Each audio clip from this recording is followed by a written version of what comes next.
There's something profoundly captivating about the idea that we are not alone in the universe. It's an allure that has captured the imagination of humanity for centuries, long before flying saucers or government documents mentioned unidentified flying objects, UFOs. The concept of extraterrestrial life, be it visitors from distant planets, travelers from alternate dimensions, or even unknown entities from deep within the Earth, has had a grip on human curiosity for as long as we've gazed up at the stars. But why does this unknown, this vastness beyond our comprehension, stir such deep emotions in us? In many ways, the mystery of alien encounters is like a shadow on the edges of our understanding. It's that faint whisper in the dark, the flicker of something beyond the range of our senses, something we can't quite touch, but know is there. For millennia, we've looked to the sky in wonder, questioning what exists beyond our world. It is this age-old curiosity that propels the stories we tell ourselves about the cosmos, and the eerie, unexplained phenomena that occasionally slip through the veil of the ordinary. The allure begins with the sheer vastness of space itself. Consider this for a moment. There are billions of stars in our galaxy alone, many with their own planetary systems. We know that there are likely hundreds of billions of other galaxies out there. The probability that Earth is the only planet capable of hosting life seems increasingly unlikely. And yet, this thought both excites and terrifies us. The very possibility that we may not be alone in the universe evokes both awe and fear. Our minds long to understand, but our hearts aren't so sure we are ready to face whatever lies out there. The modern fascination with UFOs and alien encounters, as we know it today, really took root in the mid-20th century. The Cold War era, marked by a growing fear of the unknown in both geopolitical and scientific realms, saw a surge in UFO sightings, many of which were reported by ordinary people, military personnel, and even trained pilots. What had once been the stuff of ancient myths began to feel more tangible. These were no longer just stories told around campfires or in quiet corners of the world's oldest civilizations. They were happening in real time, in front of credible witnesses, often with official investigations and records to back them up. The U.S. government's Project Blue Book, a series of investigations into UFOs conducted between 1952 and 1969, brought attention to these mysterious sightings and provided a sense of legitimacy to the idea that UFOs were not mere fantasies. But this fascination with alien life and strange encounters goes much further back, even to times when space travel was far from a reality. Ancient cultures were among the first to weave stories of visitors from the stars into their myths and religious texts. From the ancient Sumerians, who described beings descending from the heavens, to the Aboriginal cultures of Australia, who spoke of star people coming to Earth, the idea of extraterrestrial visitors has been present in humanity's collective imagination for thousands of years. In the Bible, some interpretations of the book of Ezekiel describe a flying chariot descending from the heavens, an early reference that some argue might be an account of an alien encounter, written in symbolic terms. As history has progressed, so too has the framing of alien encounters. The more scientific we've become, the more eager we are to explain the unknown in rational terms. Yet, despite all the advancements we've made in space exploration, the question of whether we are truly alone in the universe remains unanswered. In fact, many would argue that the mystery is only deepening. The discovery of exoplanets, planets located in other star systems that could potentially harbor life, has only intensified speculation about extraterrestrial life. Yet, we've yet to confirm any evidence of intelligent life beyond Earth. For every technological leap we make, for every new piece of information we gather about the vast universe around us, the question remains, are we truly alone? And then there are the sightings, the UFO encounters that have come to define a large portion of modern alien lore. These are not just stories from science fiction. They are accounts from people who have claimed to see strange lights in the sky, to have encountered beings from another world, or to have experienced inexplicable phenomena that defy earthly explanations. These accounts have become a part of our cultural fabric, often treated with skepticism by the mainstream, but cherished in underground communities. From rural farmhouses to bustling city streets, from military air bases to remote country roads, UFOs have been spotted by people from all walks of life, and many of these witnesses claim to have experienced something truly extraordinary, something that defies logic and reason.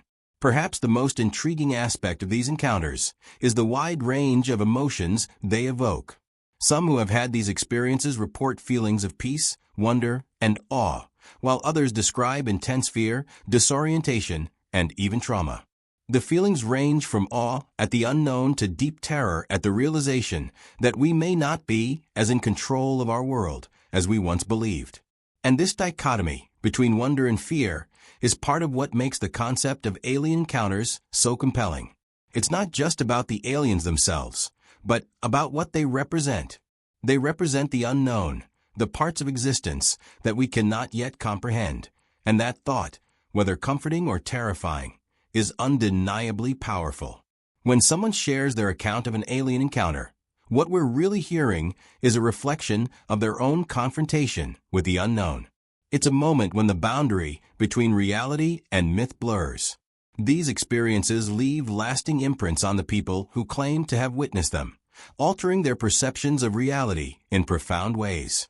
Some report lifelong psychological impacts, sleep disturbances, anxiety, and an overwhelming sense that their world has shifted in a fundamental way. Others are left with a sense of peace, as though they've witnessed something that simply cannot be explained in any terms we yet understand. As the years pass, we also see how alien encounters have evolved in their portrayal. What was once considered a mysterious and largely unexplained phenomenon is now often sensationalized in the media. We've gone from the first cryptic reports of strange lights to elaborate tales of alien abductions, government cover-ups, and covert alien experiments. What's fascinating is that despite the changing nature of these accounts, the central questions remain unchanged. What are these beings? Where do they come from? And most haunting of all, what do they want from us? The rise of UFO culture has sparked a new form of collective mythology, one that merges the psychological with the paranormal. Throughout the decades, these stories have gone from being seen as bizarre or fringe to something more culturally accepted, albeit with a lingering sense of disbelief. The rise of documentaries, books, and films about UFOs has brought this fascination into the mainstream. Yet many of the questions posed by these encounters remain unanswered. And so, it is this allure of the unknown, this uncertainty about what lies beyond our comprehension, that keeps us intrigued. It is the fundamental question of our existence that alien encounters ask. Are we alone? As you drift into sleep tonight, the mystery of what's out there continues to hang in the air, quietly waiting for an answer. And that perhaps is the most chilling thing of all, the idea that we may never truly know. What makes an encounter with the unknown truly frightening? Is it the shape of the creature, the unexplainable lights in the sky, or the sense of powerlessness that creeps in when faced with something so beyond our understanding? The fear evoked by alien encounters is not merely about the fear of the creatures themselves, but about what they represent, the vast, incomprehensible forces of the universe that we, as humans, cannot control or even begin to understand. Fear is a deeply human emotion, one that connects us to our most primal instincts. When we confront the possibility that something beyond our world is watching us, interacting with us, or even influencing our reality, that fear becomes something much deeper than just unease. It becomes an existential crisis. This sense of fear starts at a very basic level, the fear of the unknown. As human beings, we are hardwired to be wary of things we do not understand. From the dark corners of the forest to the vast, empty night sky, the unknown has always been a place of potential danger. Our ancestors understood that survival often depended on avoiding threats that lay outside the realm of their comprehension. This instinct, ingrained over thousands of years of evolution, still affects how we respond to the unknown today. Whether it's a mysterious figure in the distance or an unexplained event happening before our eyes, the brain's first reaction is to assess potential threats. When that threat is something we cannot easily explain or categorize, when it feels completely alien to everything we know, that fear intensifies. Take, for example, the classic UFO encounter. For most people, seeing something strange in the sky, something that doesn't fit within the boundaries of known aircraft or natural phenomena, provokes immediate unease. This feeling is not simply about the object itself, but the recognition that our understanding of the world has been disrupted. Our reality, once solid and predictable, suddenly feels unstable. And that instability is the root of fear. It's not the object that causes terror, but the sudden realization that our knowledge, our sense of control, is fragile. We are, in that moment, no longer masters of our environment.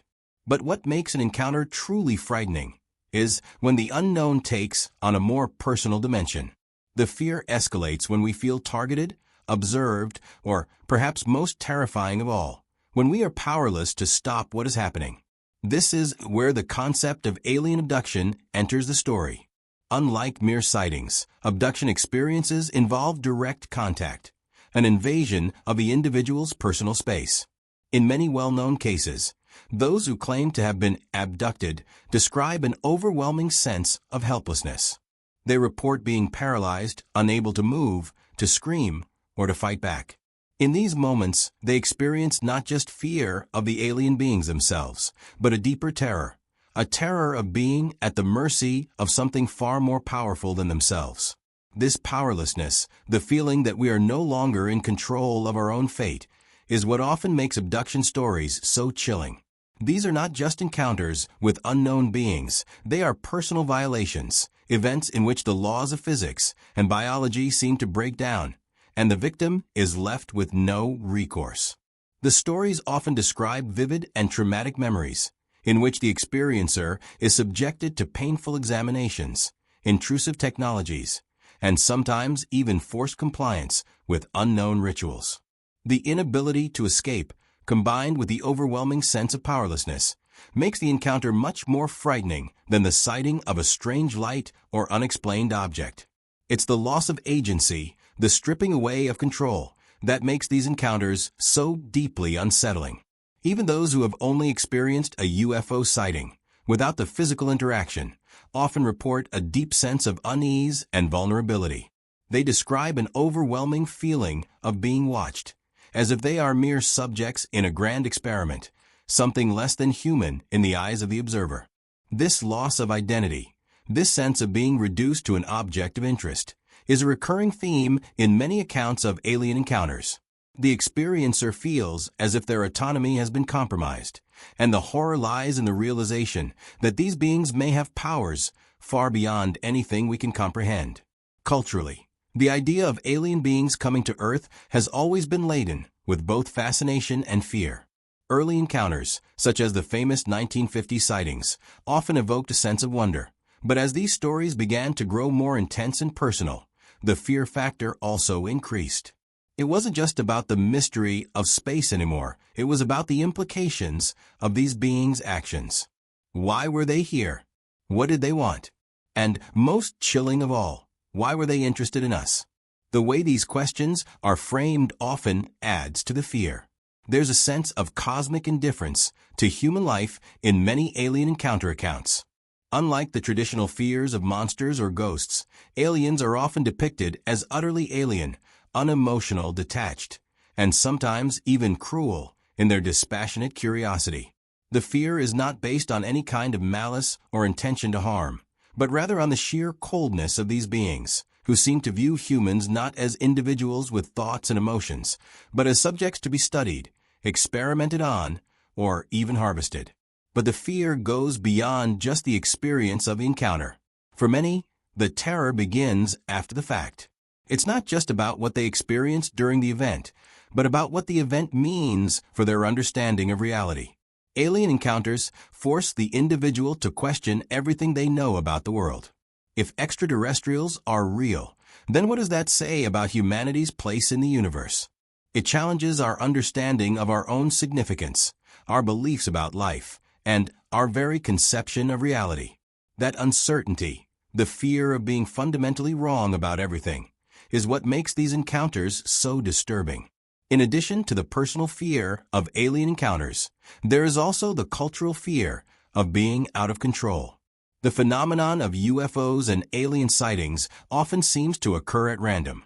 Why are some people chosen to witness these events while others remain oblivious? Why do the government and military sometimes seem to dismiss or cover up evidence, creating an air of secrecy and conspiracy? The sense that there are larger forces at play, forces beyond the control of the average person, adds a layer of fear that transcends the individual encounter. It becomes about power dynamics, secrecy, and the unsettling possibility that there are forces at work that we do not, and perhaps never will, understand. Finally, fear is often born from the psychological aftermath of these experiences. Those who claim to have witnessed UFOs or been abducted often describe lasting effects, lingering anxiety, post-traumatic stress, and a fundamental shift in their worldview. Some report sleep disturbances, vivid dreams, and a constant sense of unease. These experiences leave a mark, a deep and often haunting sense that reality itself is not what it seems. In some cases, individuals may even become obsessed with the event, seeking answers that may never come. The psychological toll of these encounters is often as significant as the event itself. What makes encounter frightening, then, is not simply the beings we might meet or the strange objects we might see in the sky, but the way in which these experiences unsettle the very fabric of our understanding. It's the terrifying realization that the world we know might be far smaller, far less significant than we've always believed. The fear comes not just from a sighting, but from what that sighting represents. The profound, unsettling realization that there are forces at play in the universe that exist beyond our comprehension. And that, more than anything else, is what makes these encounters so deeply frightening. One of the most famous and chilling UFO abduction cases in history is the Pascagoula abduction, which occurred in the fall of 1973. It was an event that began as an ordinary night of fishing and transformed into an experience that would haunt two men, Charles Hickson and Calvin Parker, for the rest of their lives. Their encounter with strange beings from another world would become a defining moment in the lore of UFO sightings, and the emotional and psychological impacts would leave questions lingering in the minds of those who heard their story for decades. The incident began on the night of October 11, 1973, along the Pascagoula River in Mississippi. Hickson, a 42-year-old shipyard worker, and Parker, a 19-year-old friend of his, had driven to a secluded area near the riverbank to fish. They were enjoying a peaceful evening, the quiet broken only by the occasional rustle of the wind and the rhythmic sounds of the water. At around 9 p.m., the men noticed a bright light in the sky, hovering just above the tree line. They initially assumed it was an aircraft, but when the light began to move erratically and descend closer to the river, they realized something was terribly wrong. What happened next remains a deeply unsettling mystery. As Hickson and Parker looked up, they saw a craft, unlike anything they had ever seen before. Descriptions of the craft vary, but both men agreed it was a large egg-shaped object, glowing with a bluish light. The craft hovered silently above the ground, and as it did, a strange beam of light extended down toward the fishermen. At that point, the men were frozen with fear, unable to move or scream. They described the sensation as if they were paralyzed by the light. For Hickson and Parker, the event quickly turned from mysterious to terrifying. To their horror, three beings, whom they described as being humanoid but not quite human, emerged from a craft. These beings were approximately 5 feet tall, with smooth, grayish skin, and had large, black eyes that seemed to reflect no light. Their appearance was disorienting, not quite insect-like, but not entirely human either, creating a visual anomaly that added to the terror of the situation. Their bodies were featureless, with no discernible mouths, ears, or noses, adding to their otherworldly and unnerving presence. The beings floated toward Hickson and Parker, who were still paralyzed, unable to move or escape. As they were approached, they felt an overwhelming sense of helplessness, unable to break free from the grip of fear. Hickson reported that he tried to speak, but his voice wouldn't work, as though some force was silencing him. The beings seemed to have complete control over the situation, moving Hickson and Parker without effort. The men later described feeling as though they were being pulled through the air by an unseen force, although they could not move their limbs to fight back. In a state of paralysis and sheer terror, Hickson and Parker were taken aboard the craft.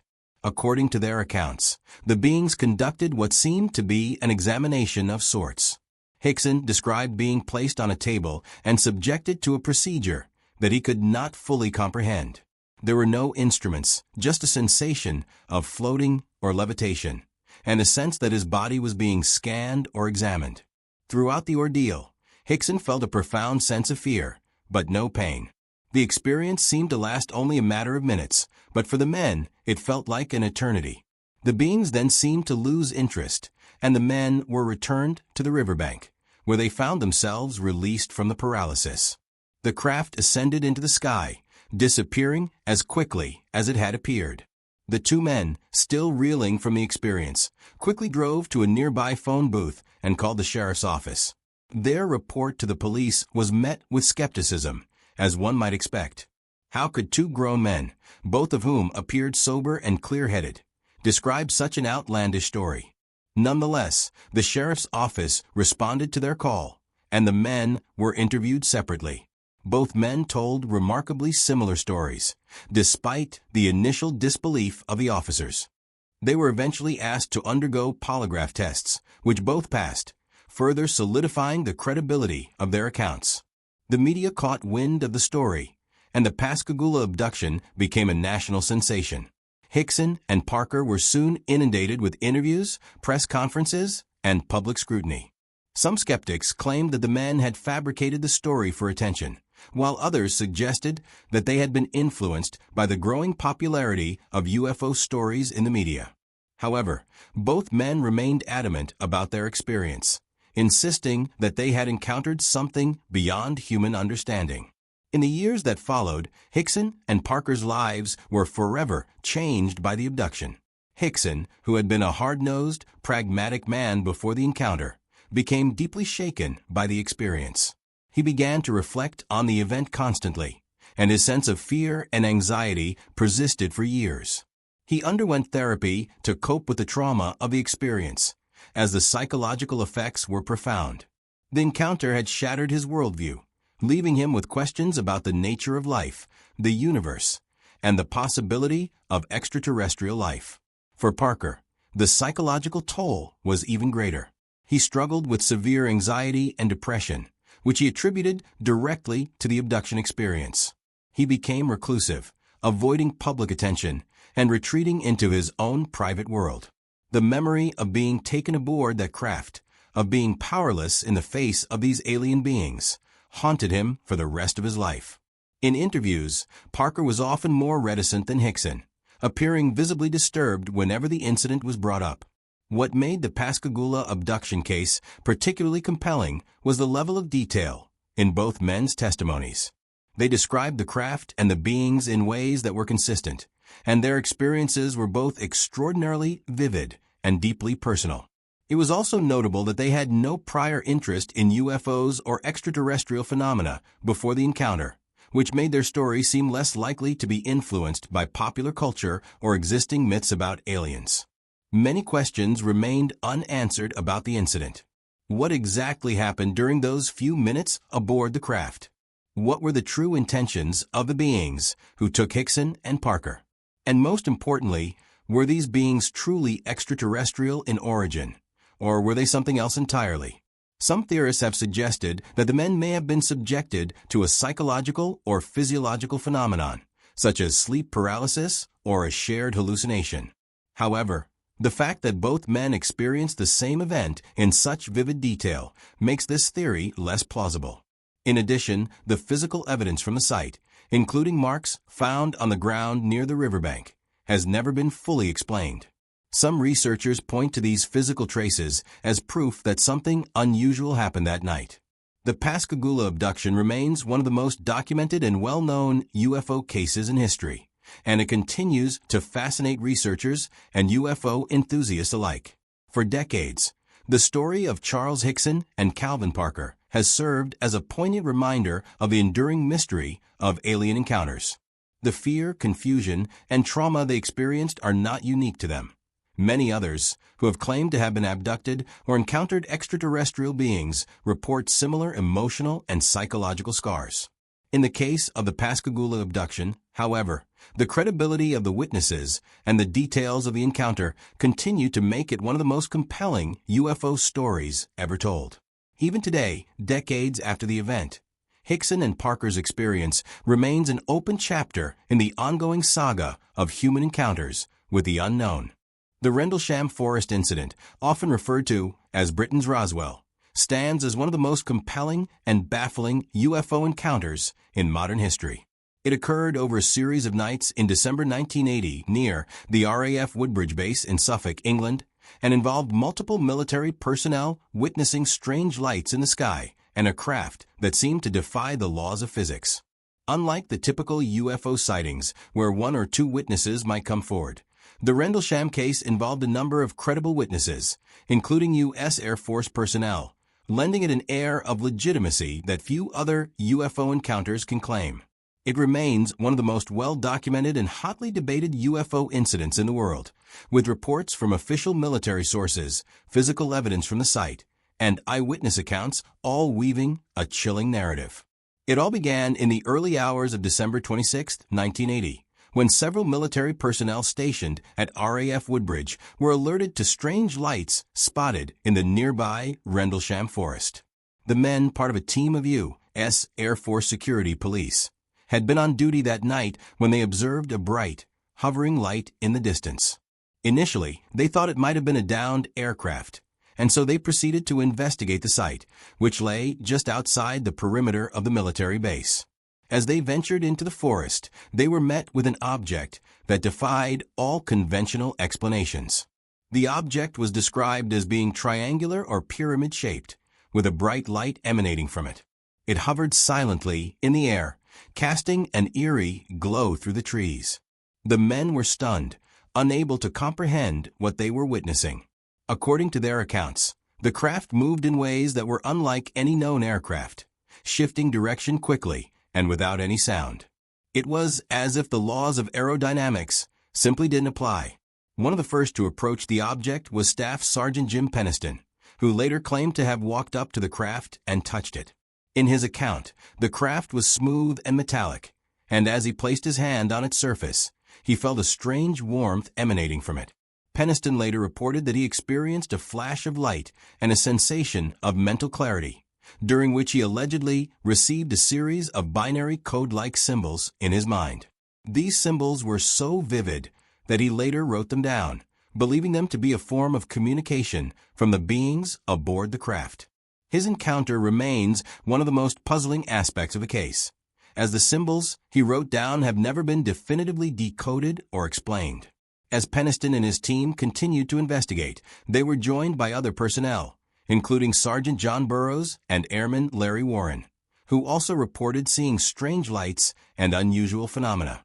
Burroughs, in particular, reported seeing the craft hovering silently in the air before it shot off into the sky at an incredible speed. The witnesses' accounts all seemed to corroborate one another, suggesting that something extraordinary had taken place in the forest that night. The incident wasn't just confined to a single night. The following evening, December 27th, additional lights were observed in the forest. This time, the lights appeared to be coming from a more distant location, and once again, several military personnel were sent to investigate. They reported seeing a beam of light shining down from the sky, illuminating the forest floor. As they approached the source of the light, they observed an object that was described as being similar to the previous night sighting, but this time, it appeared to be accompanied by a series of smaller lights that seemed to move in a strange pattern. In the days that followed, the strange phenomena in Rendlesham Forest continued to escalate. There were additional sightings, and more military personnel came forward with their own accounts of unusual lights and craft sightings. The most significant of these was the testimony of Colonel Charles Halt, the deputy base commander at RAF Woodbridge, who was called to investigate the events firsthand. Halt, a seasoned military officer with years of experience, recorded a detailed memo about his own experience on the night of December 28th. In his memo, Halt described hearing strange sounds coming from the forest, which he believed were indicative of some kind of unseen presence. He and his team ventured into the woods, where they encountered a pulsating light in the sky, moving erratically. Halt's memo, which was later released to the public, included his first-hand account of the incident and his concern that the event had not been adequately investigated by higher-ups in the military. In addition to Halt's memo, there were also physical traces found at the site. Ground markings were discovered near the location where the craft was reportedly seen, and a radiation reading taken in the area was unusually high. These findings were later corroborated by civilian researchers who examined the site in subsequent years. The presence of the high levels of radiation led some to speculate that the craft may have been emitting some form of energy that was not of this world. Yet, the military's response to these findings was largely dismissive, with officials claiming that the radiation levels were within normal parameters and that the markings on the ground were simply the result of vehicle activity in the area. Despite these official dismissals, the Rendlesham Forest incident has had a lasting cultural impact. The case has been referenced in books, documentaries, and academic studies, and it remains a key event in the history of UFO sightings. The sheer number of credible witnesses, including high-ranking military personnel, lends the case a level of authenticity that many other UFO encounters lack. The fact that the incident occurred on a military base, with all the associated security and surveillance, has added to the intrigue, as it suggests that whatever was seen in Rendlesham Forest that night was not a simple misidentification of a conventional aircraft. The Rendlesham case has also been the subject of various theories and speculations. Some have argued that the sightings could be explained by secret military projects, such as experimental aircraft or advanced technology being tested by the U.S. or British governments. Others have suggested that the incident might be related to paranormal phenomena, with some researchers proposing that the lights and craft were manifestations of interdimensional beings or time travelers. Still, others have pointed to the possibility of extraterrestrial visitation, with the belief that the craft seen in the forest was of alien origin. One of the most enduring aspects of the Rendlesham Forest incident is the psychological effect it had on those who witnessed it.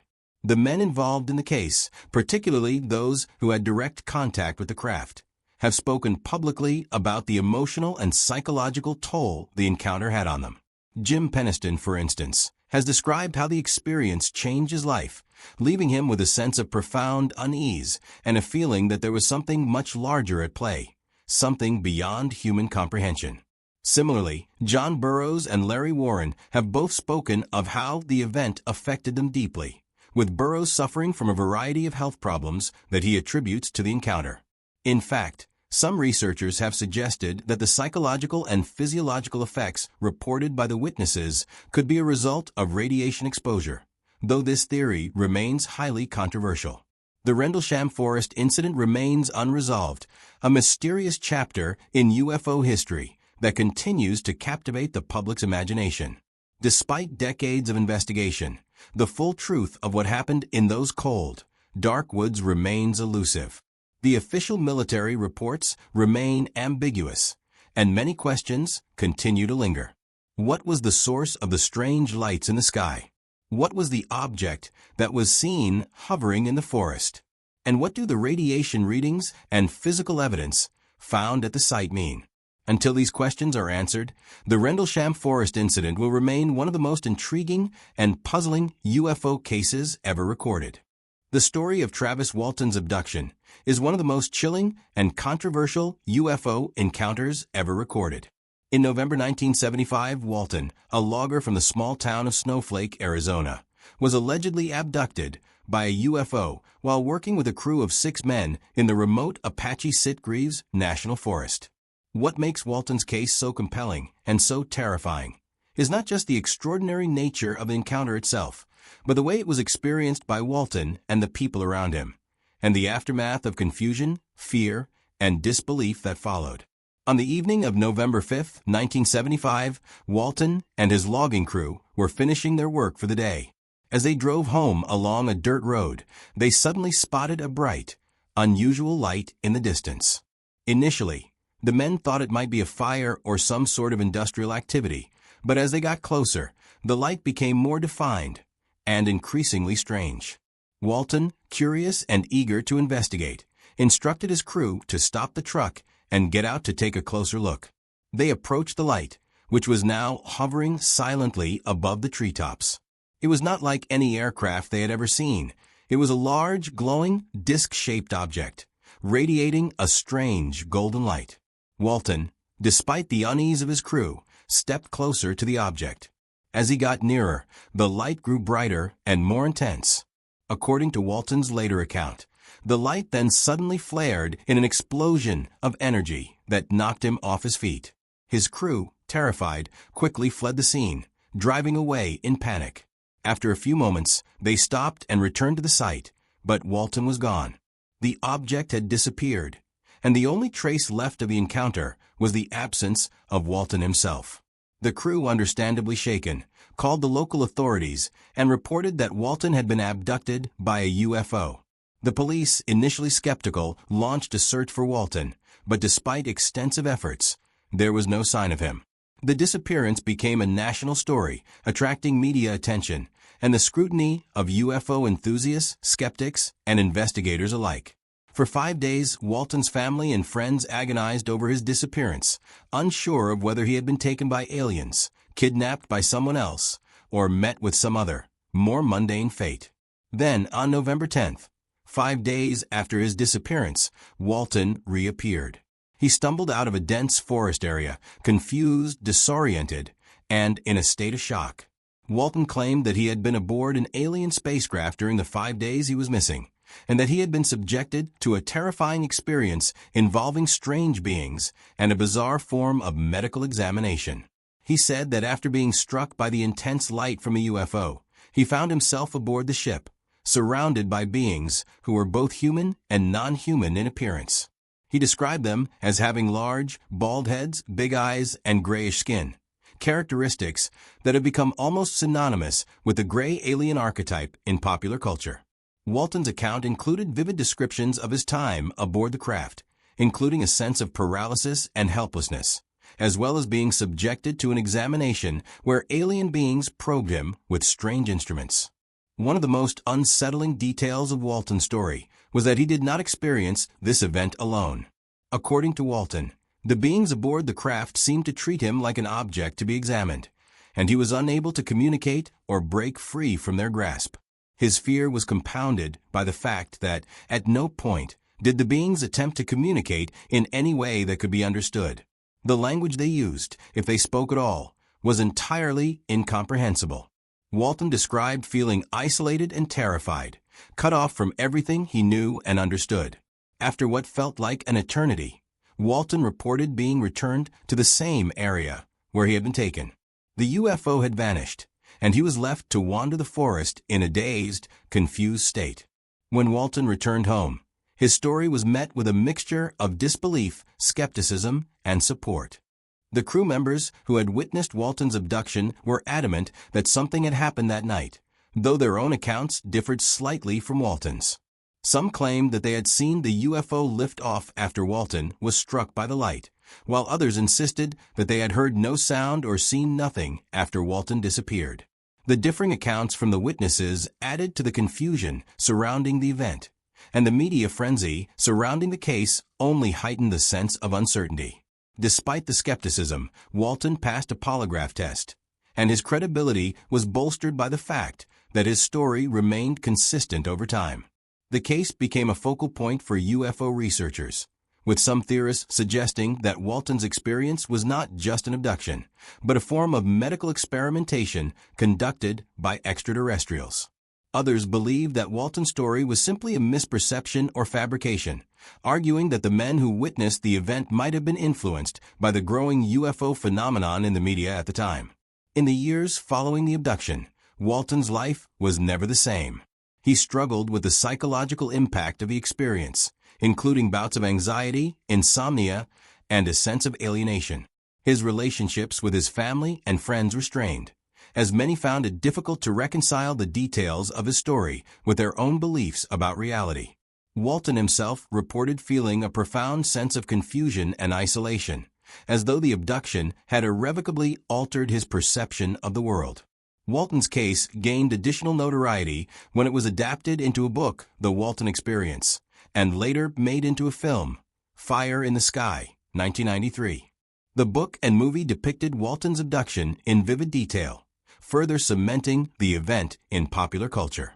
However, the film's portrayal of the experience was highly dramatized, and Walton himself has stated that it was not an entirely accurate representation of what occurred. Nevertheless, the case has remained one of the most well-known and debated abduction stories in UFO lore. Over the years, many investigators have continued to probe the details of Walton's abduction, searching for answers to the many lingering questions. Was Walton truly abducted by extraterrestrial beings? If so, why was he chosen? And what was the purpose of his abduction? Was his experience a result of a psychological or physiological phenomenon, such as sleep paralysis or a hallucination? Or was it something far stranger, a genuine encounter with beings from another world? Walton's story remains a source of mystery and intrigue, with no clear answers and no definitive evidence to support or refute his claims. For Walton, the abduction is something he will never forget. He has spent much of his life trying to understand what happened to him that night, and in many ways, he has become an advocate for other individuals who claim to have had similar experiences. He has spoken openly about his abduction and its lasting impact, and although he still struggles with the psychological scars of the event, he believes that it was real.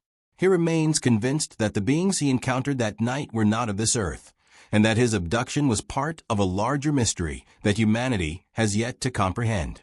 The case of Travis Walton is a sobering reminder of the powerful emotional and psychological toll that an alien encounter can have on an individual. It is a testament to the enduring mystery of UFOs and abductions, and it raises important questions about the nature of our reality and the existence of otherworldly beings. Walton's experience is not just a tale of fear and confusion, but also of human resilience and the quest for answers in the face of the unknown. The Allagash abductions, which took place in August of 1976, stand as one of the most perplexing and chilling cases in the history of UFO encounters. What makes this case so compelling is not just the classic UFO sighting, but the shared abduction experience of 4 men who were together at the time of the encounter. The Allagash case is a unique instance where multiple witnesses, including seasoned outdoorsmen, describe similar, frightening experiences of being taken aboard a UFO during a camping trip in the remote woods of northern Maine. The incident, which would come to be known as one of the most credible and frightening abduction cases on record, is marked by its chilling consistency, its psychological aftermath, and the enduring mystery of what truly happened that night. It was in the summer of 1976 that 4 friends, Jim, Jack, Charlie, and Bob, decided to take a week-long canoeing trip on the Allagash Wilderness Waterway, a secluded area in the forests of northern Maine.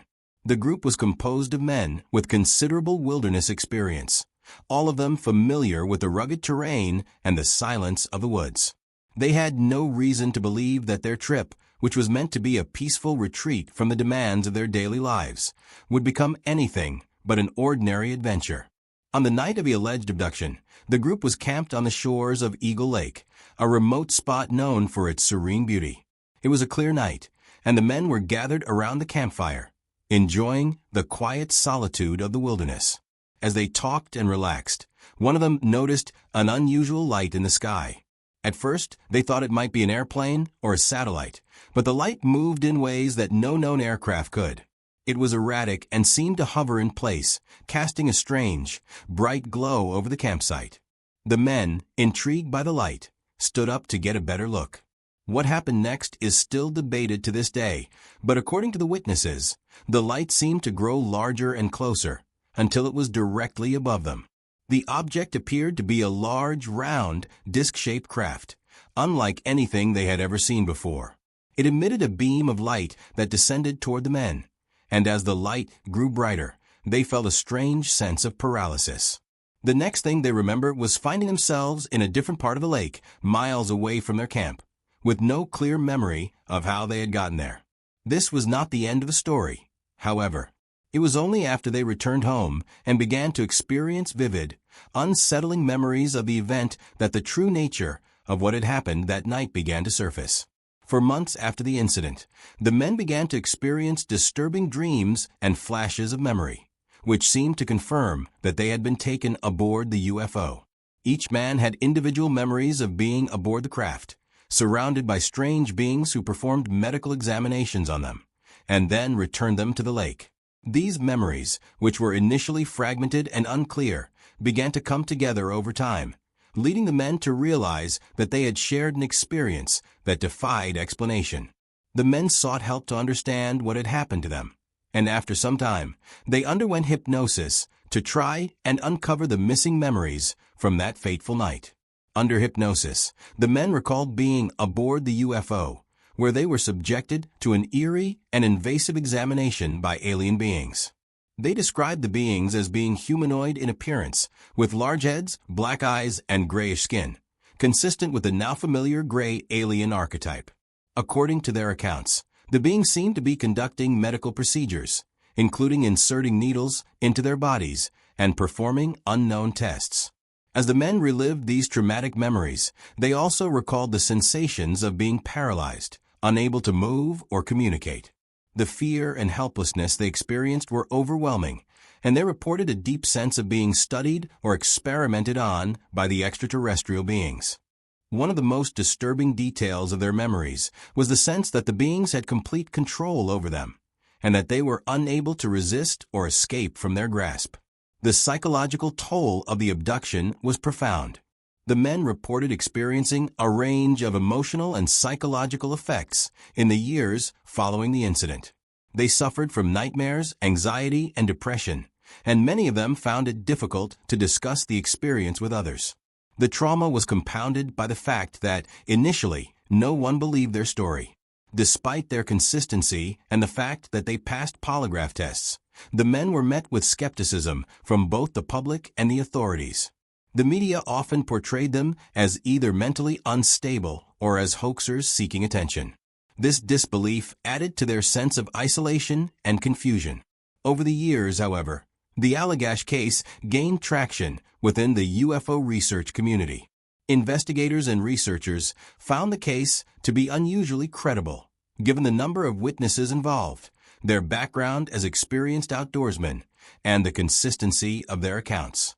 Moreover, the men had no prior interest in UFOs or extraterrestrial phenomena before the incident, which made it less likely that they had been influenced by popular culture or hoaxes. The psychological and physical evidence that emerged from the case only added to its credibility. One of the most compelling pieces of evidence in the Allagash case was the fact that the men's memories of the event were initially vague and fragmented, but under hypnosis, they recalled strikingly similar details. The hypnotic regression sessions were conducted by a respected professional who found no signs of deception or malingering in the men's behavior. The consistency of their memories, combined with the trauma they had experienced, made their story all the more convincing. In addition to the personal accounts, there was also some physical evidence to consider. The men reported a strange, metallic taste in their mouths after the abduction, and they experienced physical symptoms such as nosebleeds and headaches in the weeks following the event. Some researchers speculated that these symptoms might have been caused by exposure to radiation or some other environmental factor related to the UFO encounter. However, no conclusive evidence of radiation exposure was ever found, leaving the question of physical evidence somewhat unresolved. The Allagash abductions remain one of the most intriguing and well-documented cases of alien encounters, and they continue to fascinate both UFO researchers and the general public. What happened to Jim, Jack, Charlie, and Bob that night in 1976? Were they truly abducted by extraterrestrial beings, or is there a more rational explanation for their experiences? Could the events have been the result of a shared hallucination or some form of mass delusion? And if the abduction was real, what does it say about the nature of extraterrestrial life? And why did these beings choose to make contact with these men? The Allagash case, with its multiple witnesses, vivid memories, and ongoing mysteries, is a powerful reminder of the complexities of UFO encounters and abductions. The psychological and emotional impact on those involved is still felt today, as the men continue to grapple with the memories of what they experienced. Whether they were truly taken aboard a UFO or whether there is another explanation remains an open question, but their story is one that continues to captivate and haunt those who hear it. The Phoenix Lights incident, which took place on the night of March 13, 1997, is one of the most widely witnessed and documented UFO sightings in modern history. Over the course of several hours, thousands of people in Arizona, Nevada, and even parts of Mexico observed a series of strange lights in the sky. The Phoenix Lights remain one of the most intriguing and perplexing events in the study of UFOs, as the scale of the sighting, the number of witnesses, and the physical evidence make it a case that continues to provoke debate, speculation, and mystery. On the night in question, a vast number of people in and around the Phoenix metropolitan area reported seeing a massive V-shaped formation of lights moving silently across the night sky. Witnesses described the lights as being in the shape of a large, triangle-like craft, with 5 distinct lights at its corners. The lights were bright orange or white, and they appeared to be perfectly spaced, forming a pattern that looked like a giant, hovering craft. The object was so large and close to the ground that it appeared to cover a significant portion of the sky, and many witnesses described feeling a sense of awe, confusion, and fear as they watched the spectacle unfold. The event occurred over several hours, beginning around 7:30 p.m. and continuing until just after 10 p.m. The first reports of the strange lights came from people who were outside, enjoying a peaceful evening in the desert, or traveling along the highways that surround Phoenix. The lights were so distinct that they caught the attention of countless individuals, many of whom stopped what they were doing to gaze at the sky. In some areas, people could see the object moving slowly across the horizon, while in others, the lights appeared to hover in place for extended periods of time. There were reports of the lights changing shape from a triangular formation to a straight line, and even breaking apart into individual lights at one point. One of the most striking features of the Phoenix Lights was that the object was completely silent. Unlike traditional aircraft, which make noise as they fly overhead, the UFO seemed to glide effortlessly through the sky without producing any sound. This was something that many witnesses pointed out, as it added to the eerie nature of the encounter. Some individuals even described feeling a sense of unease or dread as they watched the craft, as if the lights were somehow watching them in return. The sheer size of the object, coupled with its silence and slow, deliberate movement, gave it an otherworldly quality that was difficult to explain. As the event unfolded, more and more people began to report sightings of the lights. Calls flooded local news stations, and some witnesses even captured photographs or videos of the lights as they passed overhead. The most famous footage of the Phoenix Lights was recorded by a man named Steve Lunt, who was filming the lights from his backyard in the Phoenix area. The footage, which later became one of the most widely circulated pieces of evidence in UFO history, shows a series of lights moving across the sky in a triangular formation, with one light trailing behind the others.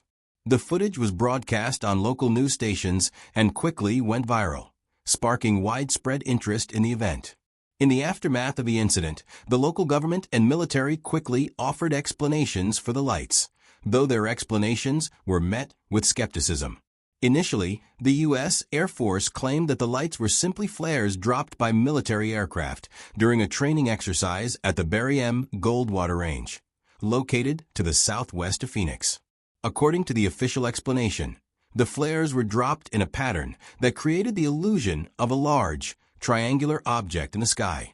The military's explanation, however, did little to quell the growing public interest in the case, and many witnesses vehemently rejected the idea that what they had seen were mere flares. For one thing, the trajectory of the lights and the way they moved did not match the behavior of flares. Flares, when dropped from an aircraft, tend to fall quickly to the ground, leaving a visible trail of smoke as they descend. In contrast, the lights seen in Phoenix move steadily and slowly across the sky, maintaining their position and shape for an extended period of time. The fact that the lights appeared to hover for several minutes in some areas also contradicted the military's explanation. Moreover, There were multiple reports of the lights moving in unison, as if controlled by a single entity, which would be difficult to explain with flares. Another aspect of the Phoenix Lights case that raised doubts about the military's explanation was the sheer number of witnesses who reported seeing the lights. As the incident unfolded, more and more people came forward to describe their experiences. The number of witnesses ranged from civilians to law enforcement officers, to pilots flying in and out of Phoenix during the event. A total of more than 700 people came forward in the days following the sighting, each describing similar details about what they had seen.